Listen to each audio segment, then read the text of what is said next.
Beralih ke informasi lain, pemirsa, Kejaksaan Agung RI menetapkan 5 tersangka baru dalam kasus korupsi tata niaga korupsi pada tahun 2022. Kasus dugaan korupsi penyediaan. Kasus korupsi bantuan dugaan sosial. korupsi pengadaan. Korupsi bantuan. Kasus korupsi PT Timah Persero Tbk.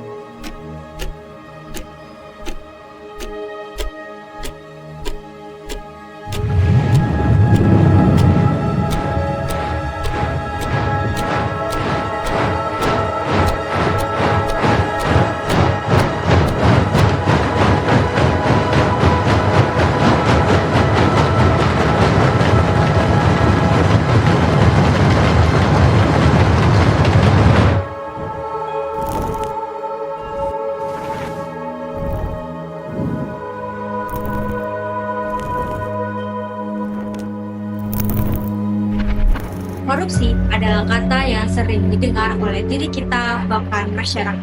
Menurut Harriet Walker, pengertian korupsi adalah upaya menggunakan campur tangan karena posisinya untuk menyalahgunakan informasi, keputusan, pengaruh, uang, atau kekayaan demi kepentingan keuntungan dirinya.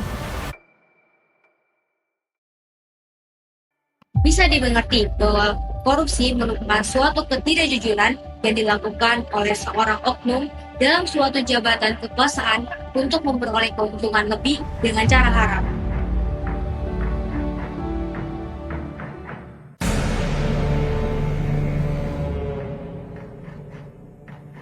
Pertambangan PT Timah tahun 2015 sampai 2022. Arvidi. Direktur Utama Perusahaan Daerah Aneka Usaha. Ternyata volume pekerjaan dan speknya dinyatakan sebagai tersangka kasus dugaan pemerasan.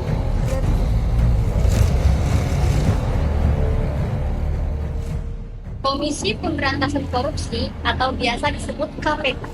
KPK adalah lembaga negara yang dibentuk dengan tujuan meningkatkan daya guna dan hasil guna terhadap upaya pemberantasan tindak pidana korupsi.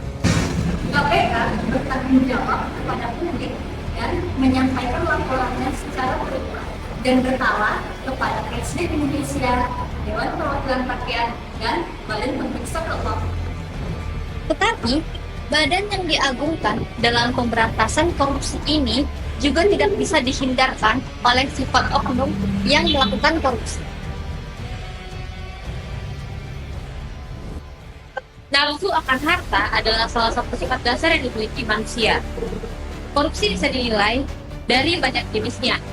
Salah satunya yang diangkat adalah korupsi manipulatif.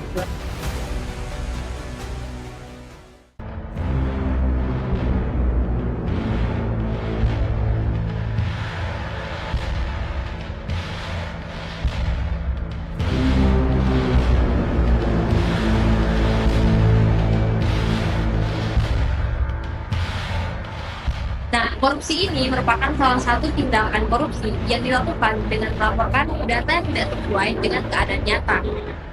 Salah satu contoh dari korupsi manipulatif adalah markup anggaran yang seringkali dilihat pada berita. Faktanya, korupsi manipulatif juga sering terjadi di kalangan mahasiswa. Nah, contoh manipulasi data yang biasanya dilakukan antara lain, yang pertama, memalsukan data beasiswa. Hal ini merupakan bentuk kecurangan yang menjurus kepada korupsi. Di antaranya, memalsukan nilai IPK dan penghasilan orang tua demi memenuhi persyaratan untuk lolos beasiswa. Yang kedua, ada juki tugas. Juki tes tertulis. Para mahasiswa umumnya meminta bantuan temannya untuk mengerjakan tugasnya, bahkan skripsi pun juga dijokiin. Kata joki ini berarti bila seseorang meminta orang lain mengerjakan tugasnya menggunakan iming-iming bayaran. Harusnya kita semua sadar bahwa joki ini sebenarnya bibit dari praktik korupsi. Tidak hanya itu, pembuatan KTP palsu dan berkas administrasi lainnya untuk kepentingan pribadi juga merupakan salah satu bentuk korupsi dengan manipulasi data.